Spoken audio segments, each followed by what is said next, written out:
Director Ram Gopal వర్మకి CID నోటీసులు జారీ చేసింది. ఈ నెల 10న గుంటూరు సిఐడి ఆఫీసుకు విచారణకు రావాలని ఆదేశించింది. 2019లో కమ్మరాజ్యంలో కడపరెడ్లు సినిమా తీశారు రామ్ గోపాల్ వర్మ. ఆర్జీవీ వల్ల తమ మనోభావాలు దెబ్బతిన్నాయని గతంలో సిఐడి ఆఫీసులో ఫిర్యాదు చేశారు తెలుగు యువత నేతలు. గత ఏడాది నవంబర్ 29న నమోదైన కేసులో ఆర్జీవీకి సిఐడి నోటీసులు జారీ చేసింది. ప్రకాశం జిల్లా ఒంగోలు రూరల్ పోలీసులు 9 గంటల పాటు ప్రశ్నించారు. వైసీపీ ప్రభుత్వంలో చంద్రబాబు, పవన్ కళ్యాణ్, నారా లోకేష్ ఫోటోలు మార్ఫింగ్ చేసిన వర్మ ఎక్స్లో పోస్ట్ చేశారు. తన ఎక్స్ ఖాతాలోనే పోస్టులు పెట్టినట్టు విచారణలో వర్మ అంగీకరించినట్టు తెలుస్తోంది. వ్యూహం సినిమా ప్రమోషన్లో భాగంగా పోస్టింగ్స్ చేసినట్టు ఒప్పుకున్నట్టు సమాచారం. పోస్టింగ్స్తో వైసీపీ నేతలకు సంబంధం లేదని ఆర్జీవీ నుంచి సమాధానాలు రాబట్టినట్టు తెలుస్తోంది.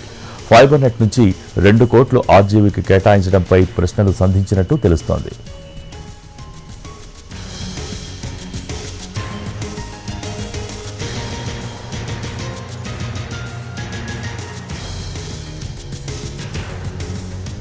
వైసీపీ నేతలతో ఉన్న సంబంధాలపై రామ్ గోపాల్ వర్మను పోలీసులు ఆరా తీశారు.